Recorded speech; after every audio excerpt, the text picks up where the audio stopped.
ɓiɓɓe fulɓe anndo diine maɗa fedde heblo sukaɓe africa weltare tv takkusana yoni to ñaabina to jawaldi to gurela cooga to hijaja to tampidaro to burgoduna to atena to lewe to buubo awdi ko on takkusan juula ha to galle ceerno abou diaba soto beylel gawdi wuuro nayyi ko on takkusan kadi juula ha to galle shérifa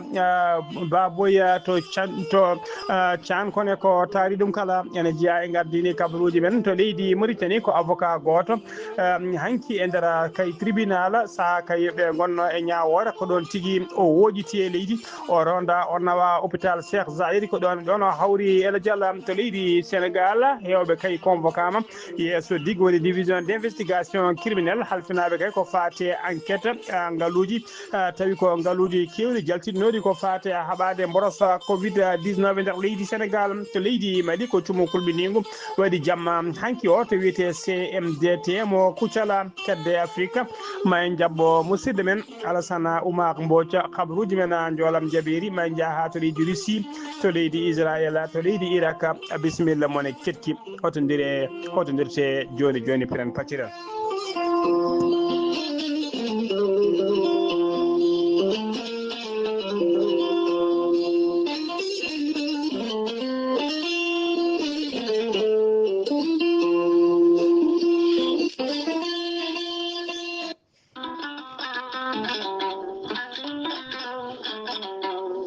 gorel te ko aadi yanke mo firtata aadi e jayde weltare tv gorel te ko aadi yanke ɗoftowo ɓen safrotoɓe e muɗuma gorel te ene hollita weltare mum faade ɓen e kala saaha artoɓe gorel te ene kollita dañi hen aafiya mawɗo no feewi gorelte ko haako moƴƴo iwru ko tokkore dinnoro ari ko wallude e safrude ha moni kala daña aafiya muɗum on joguiɗo AVC cardiaque ƴiƴam dogata e ɗaɗi mum ɓandu jaaɗoru ɓandu wuloru neɗɗo toƴiɗo mo nangata taare kala mum de gorelte ene humta on haaju gorelte noon sa yiɗi andude ko jangta e mum ko kala jahata koto Google mbaɗa www.gorelte.com ma jangan hoorema kala gorelte an toƴiɗo donkuɗo yaade juma e jama ni jokkoyde enɗam kala musalla ɓandu no fotiri kala gorelte ene momta ha laaɓa e ballal jomiraɗo o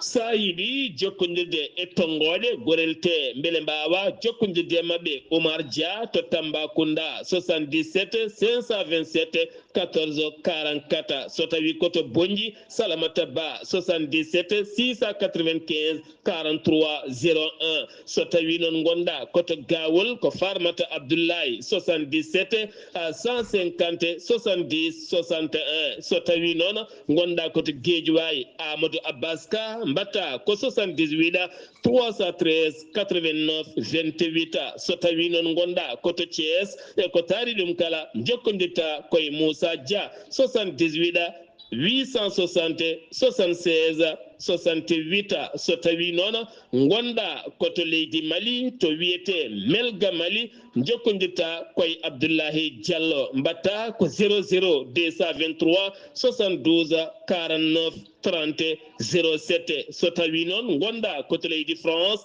jokkodirta koye Harouna Ngayda 06 50 99 64 43 so tawi koto États-Unis d'Amérique gonɗa jokkodirta koye Abousso Kawral Fouta Business plus 1 34 77 01 56 77 musidɓe tedduɓe gorelte kawis ɓolo e muɗuma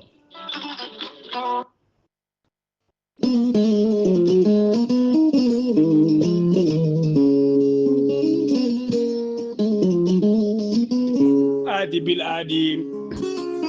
salade aadi ɓuuri fittude aadi ceerno Amadou Tidiane Diallo gorko mo melga wuuro jinneji wi ko firtata aadi mo adodire jayde weltare ɓiɓɓe fulɓe an diine maɗa weltare TV ceerno Amadou Tidiane Diallo gorko mo melga wuuro jinneji ene safara rafiji kewɗi ɗe jiida cirolo omo safara wonduɓe kista wonduɓe fibrom dagam sita rewɓe ɗon koɓe sowade rewɓe dartoraɓe kala gorko mo melga wuro jinneji ya rabbi wonduɓe koyɗe musoje koyɗe ɓuutoje ɓalli musoje keceje musoje kala ceerno Amadou Tidiane Diallo ne yawrana ɓen fiɗaɓe e wonduɓe prostate kala hayso prostate ma ko ɓurno haala ko heddi so wonano opéré son jokkodiri joni mbiya alhamdulillah tawa ɗum sekaka gorko mo melga wuro jinneji ne yawrana ɓen usraɓe gorago yawɓe yitade koye men e jippiɓe leecce kala e on fannu e nder witteji makko omo yiiti leɗɗe fannuji ɗiɗi hen fannu goto wiyete ko miiɗi moosa a yarat ɗum walla muuɗa hen joni moosa no ɓuure no wuuro omo jogui fannu goɗɗo kadi wiyete ko yeddi ƴeewa ko ɗen ko leɗɗe ureteɗe awra ɗum joni mbiya alhamdulillah ceerno Amadou Tidiane Diallo gorko mo melga wuro jinneji base makko ne tawe to Dakar en tawi ɗon miñi ko ne wiye ceerno Abdoulaye Diallo numéro mum 77 714 94 15 ceerno Amadou Tidiane Diallo ne jogui base Dakar Mauritanie ha to Rosso Mauritanie kala en tawi ɗon sehil makko ne wiye ceerno Amadou Dia gorko mo leeraɓe numéro mum téléphone mbatta 77 537 79 28 ceerno Amadou Tidiane Diallo gorko mo melga wuro jinneji omo andini dendagal kileneɓe makko e oɗo saaha mo tawe to Nouakchott lamorgo leydi Mauritanie sa yiiɗi hebdemo to banggue leydi Mauritanie appel makko ko 46 94 21 91 so tawi a yiiɗi hebdemo to banggue WhatsApp ko numéro makko leydi France mbatta ko 00 336 04 04 66 27 ceerno Amadou Tidiane Diallo kollaɓɗo reedu ceerno Amadou Tidiane Diallo ko malaɗo woni mbadden danɗo faade makko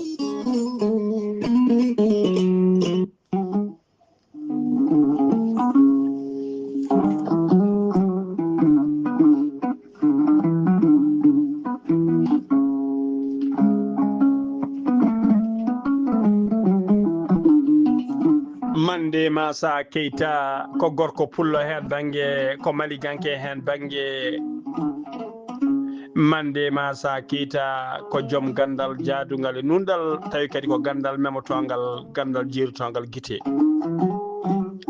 Mande Massa Keita gandal makko ɓuuri yaarude koye ngaluji codotoɗi e nder less leydi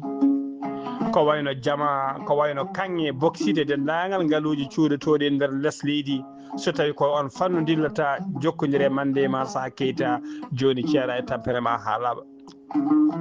Mande Massa Keita ko gandaɗo e nder dongre Afrique ha tengti noon to kanŋe o asete to jama yiɗete ko wayno leydi Côte d'Ivoire leydi Burkina Faso leydi Mali leydi Mauritanie leydi Angola leydi Mozambique dendagal leyɗele so kanŋe asete dendagal leyɗele so jama yilete eto boxiri yilete sa wi Mande Massa Keita ma wiya wo hayatu ayi gando ayi nunduɗo ayi neɗɗo kawniɗo Mande Massa Keita gam tengtinde nundal makko so tawi on jokkodiri o namdata komo hoore kuɗol o namdata komo avance o gollante ha ɓerde ma ɓuuɓa ha kewa ko jiɗɗa gadda ko kalɗum ɗon Mande Massa Keita saaɗi tan ko yaware Mande Massa Keita mbiɗenamo tawi oɗo saaha joni to Ségou e nder leydi Mali sa yiiɗi hebdemo mbatta ko leydi numéro makko leydi Mali 00223 ko indicatif leydi Mali mbaɗa 76 68 45 99 Mande Massa Keita ko gorko pullo hen banggue maliganke hen banggue so tawi a yiiɗi hebde ɗo ko ɓuuri ɗon labde a yiiɗi jokkodirde makko warɗeɗo tonggode joni mbiya alhamdulillah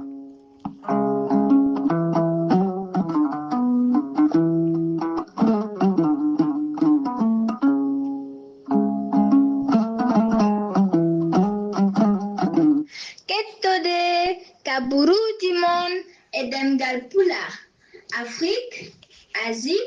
Europe, Amérique, Moyen-Orient, Océanie. Jam nyalle mon musidɓe tedduɓe heɗen goni e talata 15 lewru avril hitande ujunnaje ɗiɗi e nogas joya habaruji mon e ɗemgal pular e sawta he ko musidɗo mon sehilmona haali Abouba to karallagal ha mbawan yiide en to banggue nete ɓosoje ko miñi men sehil men Saydou Abouba ko adi kabaruji mon noon eɗen jogui ɓatake taw ko ɓatake duttugol duwaw hono sokhna Penda Dia horejo fedde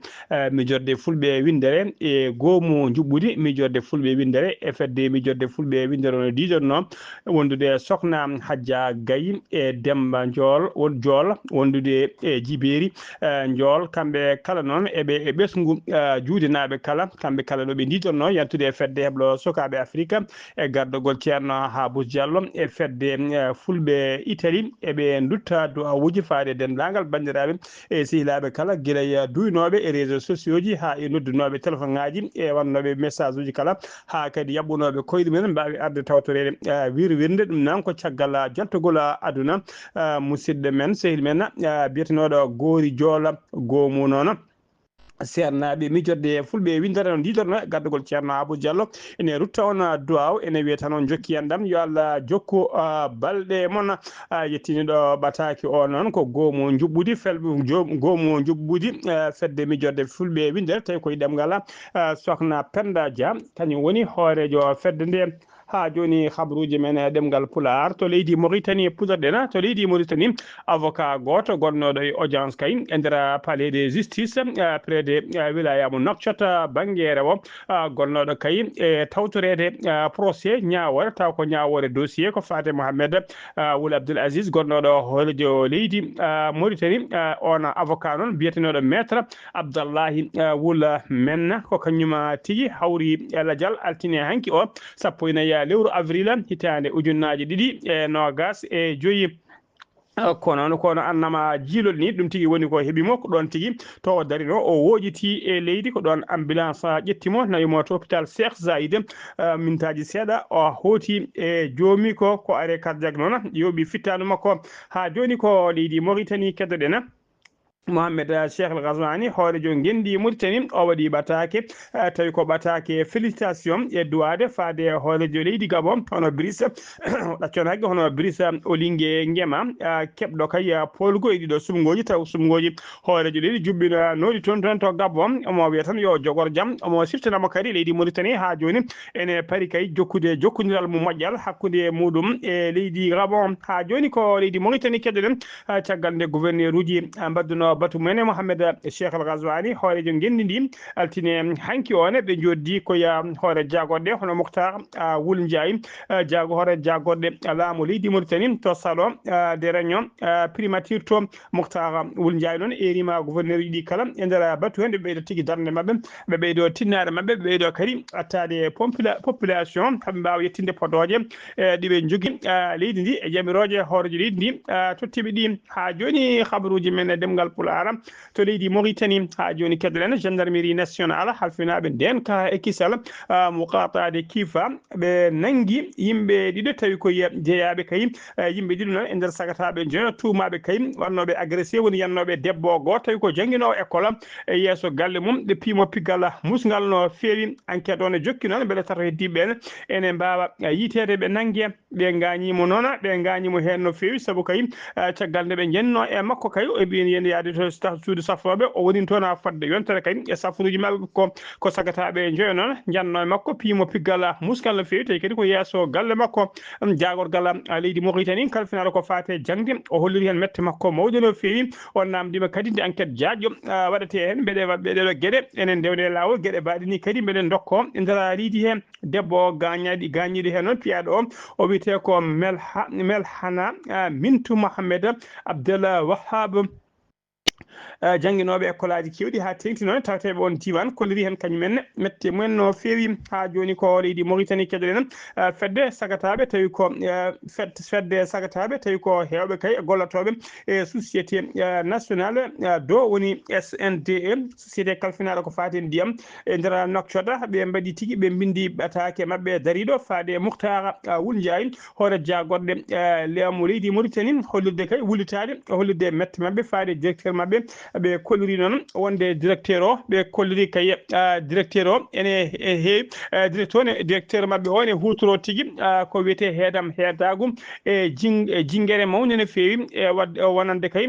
wonande kay yoga e yimɓe tawi ko gollotoɓe o fawa ɗum en noon wala jogori wala gollotoɓe noon o fawa ɗum e dow heddiɓe ɓe kolliri hen noon kamɓe mettere mabɓe mawde no feewi e nder bataki hen ɓe erima hoore jagode leydi ndi ande darto kay ha ɗeɗo gueɗe mbawa tigui nattude yettude ha laaɓa e nder société o ɓe kolliri noon yoga e mabɓe kay taw ko jooɓi contrat CDI mbaɗum jowloma kay fodde lebbi jeeɗiɗi keɓani haalisaji men ɓe kolliri tigui wonde kay ɗum noon ɓe kolliri hen mette mabɓe no fewi ɓe namdima kay hoore jagarɗo ɗe nde wawa tigui ɗeɗo caɗele ñawdede kay ha laaɓa ha joni ko leydi Mauritanie keɗen altine hanki 14 lewru avril hitande ujunnaje ɗiɗi e nogas joyyi hoorejo leydi Mauritanie hono Cheikh Al Ghazouani o bismima o joddima en audience to palais présidentiel mo Nouakchott biteɗo Tarek Ben Salem ko kañum woni secrétaire général de l'union du Maghreb arabe woni tigui secrétaire général catala bitegal ima noon woni union Maghreb arabe ɓe jewtidi ko heewi noon ko fati kay e gurdam e gonka fedde nde ɓe jewtidi hen ko no fewi kanko noon secrétaire am o yetti o jarni hoorejo leydi ndi darde muɗum kay e bismago bismimo o holliri kadi wonde e saaha Mohamed Cheikh Al Ghazouani addino tigui fedde union africaine gollima hen taw ko golle mantiniɗe no fewi ha joni habaruji men ɗemgal Pulaar se numima to leydi Mauritanie koto leydi Sénégal paaɗen to leydi Sénégal jen ha to nokku biteɗo Ker Ndiaylo to Ker Ndiaylo noon ko tana musto waɗi toon ñande ñande aleta sappo e tati lewru avril ko debbo goto noon bindan biyetenoɗo Kindi Ba mo duuɓi capan tati e jeegom kañum tigui tawa ina wara e nder kañum tigui tawa ene wara wargo musgo no fewi e nder galle to gollotoɗo ko nene makko noon caggal kayndi teski waktu mo fonno jippade kay yonti o arani kadi o hewani wadde noon ko nden tigui yaaɓi koyɗe mum yeehi ha toon galle to golloto toon letti galle onon tawi tigui komo lumbo e ƴiƴam makko tawi kadi tawi komo fiya labɓe kewɗe no fewi Kindi Ba noon ko guiɗenajo o jeeya ko nokku biteɗo Pita e nder leydi Guinée kono ɗiɗo duuɓi kala kanko e nene makko kala ɓe guuri koye nder leydi Sénégal omo kanko e nene makko kala ɓe guuri koye nder leydi Sénégal ko gendarmerie noon mo Sangal Kam halfina ko fate enquête o tawama noon mbiɗen tawama noon kay haydara ala ko wujja ala ko ƴetta e nder galle he wonde kay hollirde wonde wona jango wuyɓe e tawama noon porli kewɗi e on tiwan tawama ɗon tigui ene sikka tan ko tentative de viol woni tigui wol jinnoɗo tettudemo yande makko kay ko ɗum saabi ha ɗum yanti hen ko wiyete wargo goskiki noon nawama to hôpital nawama tigui to hôpital Pouye Grand Idriss Pouye mo Grand Yoff beele ne waɗe autopsie ha ande tigui holko yooɓi fittanu ɗum ha joni ko leydi Sénégal keɗoɗen Mouhamadou Senne ko gonnoɗo directeur administratif woni DAGE to ministère de la jeunesse o nanggama noon o notoynoma noon digga woni division d'investigation waɗinomo convocation o notima ko dig noon halfina ko fati enquête kala ko fati kay e haalisaji Covid 19 fodde noon yimɓe hewɓe kay puɗɗima huccodirde e digga ko fati kay e oɗon alhaali e nder hen noon fuɗɗiɓe convoquede ɓe yeeso digga ina tawetno hen mbiɗen kanko Mouhamadou Sene ko ancien directeur administratif général de l'équipement woni DAGE du ministère de la jeunesse caggal kay nde ɓe gayni namdademo ko ɗon tigui ɓe pelliti uddudemo e nder kasso e mbadi garde à vue ha joni koye on fannu keddoɗen Abdou Guerre ko jayniyanke chroniqueur mon jayniyanke chroniqueur no toynoɗo altine hanki o convocation makko to section de recherche caggal noon kanko e jayniyankoɓe ɗiɗo wolɓe nden noon section de recherche gayni namdade ko namdade ɓe kayni kay gayni tigui heɗade ko heɗade ɓe konfunoɓe mbawi tigui kanko nanggudemo e garde nanggudemo garde en vue mono soka e mbadi garde à vue jayniyankoɓe ɗiɗo woɓɓe ɓe noon ɓen keeɓi tigui ɗaccitede tigui paati galleji mumen ha joni ko leydi Sénégal keɗoɗen jaydiyanke biteɗo Simon Pierre Faye gonnoɗo kay e juuɗe justice o woppitama kono tigui koye mbadi sous contrôle judiciaire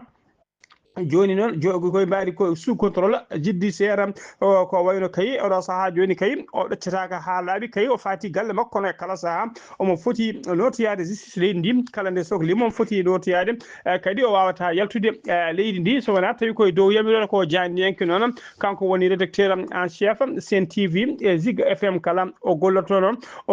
Zig FM o golloto ko rédacteur en chef e nder ɗiɗon janirɗi ɗi kala ko altine hanki o noon o woppita e mbaɗi sous contrôle contrôle judiciaire ko bak non kanyum convoque non gila aljuma convoque tagal tebimo tebi e makko o kanyum tebimo kayem o sa joni bidena o woppitama e mbadi sous contrôle judiciaire o nangirno non ko tagal kay nde wanno windande makko ko faati kay e wiide wonde Alassane wonde kay Alassane Dramani Ouattara hoore leydi Côte d'Ivoire ko convoque non hoore jaggodde mo leydi Sénégal ha joni ko leydi Sénégal keddoɗen alhaali Macky Sall gonnoɗo hoore leydi alhaali makko e kala ñalawma kay ne ɓeydo tidde e nder leydi Sénégal ɗum noon ko caggal ka ñalawma hanki o député goto biteɗo Guy Marius Sagna joƴƴini yeeso hoorejo suudu sarɗeji proposition de mise en accusation contre Macky Sall woni tigui namdade nde on Macky Sall wawa tigui nanguede adde yeeso justice ñaawe ɗum noon ko caggal kay nde o ko wiyete haute trahison woni tigui jam faade tawi ko jam fa mawɗo no feewi e saaha kay o firno gardigo leydi ndi tawi tigui o tuggi kay tawi kadi o tugni koye rapport cour des comptes hollirde kay wonde chiffre uji kewɗi tawi ko laamu Macky Sall holliranno ko chiffre uji fenade tigui ko chiffre uji mbaɗaɗi falsifié ko holliri noon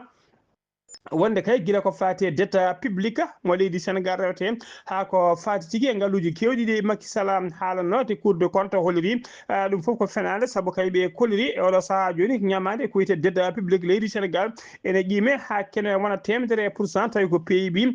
leydi Sénégal ɓe erima noon hoorejo suudu saɗeji ɗi nde ummonto kay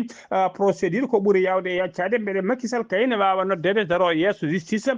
mo leydi ndi ha joni habruji men demgal Pulaar to leydi Sénégal ha joni keɗoɗen jen ha toon toppikina Guinaw Rail ko musiba musto waɗi toon ko suka étudiant biyeteɗo a Diallo étudiant tawi o waɗa ko université Assane Seck toon janggannomo Ziguinchor kañum tigui yooɓi fittandu nene mum ɗum waɗi ko ñande jamma sappo nde wiyata 1 lewru avril gonnen ɗo ko butela gaz noon o suuti ha dow o tenci e hoore yummiraɗo ko ɗon tigui yummiraɗo hawri ela dial nden o waɗi nde ɗon bonande noon ko ɗon tigui o dogi o fayi to Tivaouane caggal ɗum noon kanko hoore makko yeehi ha to police andinde police tigui wonde o wari hoore guila o nangga noon faade oɗo saaha joni omona teskama tigui wonde omo wonde rafi tawi ko rafi hakkille kadi o wonnino tigui hay hôpital to hôpital woni no tigui hay to hôpital rafiji hakkillaji to Thiaroye rafi wonduɓe hakkillaji to safrete toon to Thiaroye kono ɗum foof haɗani guila kay o nangga faade oɗo saaha joni jamma e ñalawma kala ɓe kolliri ko bojji tigui cattuɗi o wayata saabu kay hollirde wonde o yoɓima fittandu guiɗo makko o yoɓima fittade kadi neɗɗo jiɗɗomo mo korsinɗomo ha joni habruji men ɗemgal Pulaar sen wima to leydi Sénégal koto leydi Mali paadena jamma altine hanki 14 lewru avril hitande ujunnaje 2025 ko cuumu kulɓinnigo waɗi to wiyete CMDT woni compagnie malienne pour le développement du textile mo kuccala jamma o noon ha weeti kay koninkoɓe faabu cuumu ene mbawa tigui sippirde mbawi ko sippirde cuumu ngu gam ñippude cuumu ngu noon ɓe mbawi tigui hebde ñippude ɗum ko subaka o tigui ɓe mbawi ñippude cuumu noon ngu noon fuɗɗi ko guila 20 heures woni 8 heures jamma hay goto noon mayani hen hay goto gañaki hen tawi ko gañede musi no fewi hay goto gañaki hen suwa taw noon andede holko saabi cuumu ngu enquête jaaƴi udditama hen CMD noon holliri tigui ma ɓayinɗo e yesso rapport taw ko rapport complet andinde tigui bonande nde holno fotiri ha joni ko leydi Mali keɗoɗen altine hanki 14 lewru avril 2025 CNDM woni commission nationale des droits de l'homme tawi koye ɗemgal hoorejo mabɓe hono professeur Alkadri Diarra ɓe kolliri tigui fayre mabɓe kay e goƴa mabɓe kay wonnande kay gonka ɓe nanggaɓe ne coka e nder kasoji leydi Mali tawi kadi ko kasoji oɗo saaha joni kiɓɓuɗi ɓittodirɗi no fewi woni ko wiyete surcharge nan mbaɗaɗi kay yimɓe ha wi dutta ha tinti noon e oɗo saaha tigui taw ko saaha nguleki muski wona e nder leydi he ɓe mbaɗi erago noon faade laamu ngu kadi ƴetta peejo ko ɓuuri yawde e yaccade fabade kay ɓen sokaɓe nder ɗin kasoji mbiɗen tawi ko kasoji ukkuɗi kay ne mbawat tigui wawde ustede nder ɗin kasoji ƴettanede peeje kay nde laamu ngu kadi hokkataɓe haqqeji mabɓe ha timma kamɓe dendagal gollotoɓe tawi ko renoɓe ɗiɗon kasoji kala SNCNDF noon ene siftina wonde kay rende haqqe innama aade ko responsabilité partagé saabu hay neɗɗo goto jojjani kay haqqe mum yaɓɓede kala saaha ha joni habruji men demgal pular kedde afrique jabboɗen ko musidɗo men sehil men Alassane Oumar Mbodj gorko mo Sara Dogo.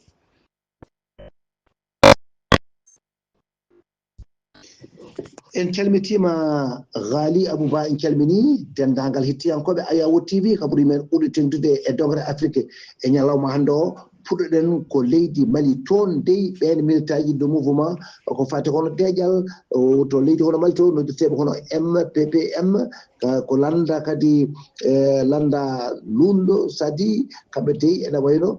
kamɓe de ɓe keɓani ha hande wellitare mabɓe ɗeɓe cikkano wonde mabɓe keɓ hono ko wiyete libération provisoire ko ha hande ala ko heɓaki hen ɗum noon waɗi noon ene wayno dey ko gila ɓe jagga toon ene wayno dey gila sappo e wone ɓen gi sappo e jeetati jagga toon ala haala mabɓe nde haala so wona nder aljumare sappo e goho lewru ndu gonɗen ndu ɗum noon lebbi ɗiɗi fawti hen kadi hono Moulaye Baba Haydara Mahmoud Mohamed Mangane kañum e Amadou Togola kañum e dey kadi ko coka kadi e gueƴƴelle gila e nden noon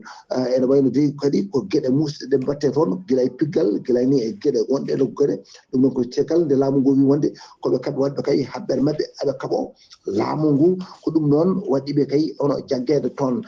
to leydi Tanzanie hono Sodoma ko landa kay lundika taw ko laamu ngu kamɓe noon aɓe jowa fodde duuɓi 5 hayso tawi wonko keeɓi noon e nder woteji baɗoji toon e nder leydi ndi kamɓe noon ɓe gona tawtortoɓe ɗum de addi ɗum noon koɓe mbiyo hirade ujunaji 2 ko commission toppirinoɓe ko fewti noon e woteji mbino yooɓe gara ɓe kiifa wongal ɗen tifodiri ene wayno de kamɓe de ɓe cali e oɗon saaha noon kamɓe koɓe yowaɓe fodde duuɓi 5 Gabon toon dey jencudi taw kadi ko woteji mabɓe banɗoɗe toon ɗi ene wayno dey ene arda seeɗa gila noon e ñalawma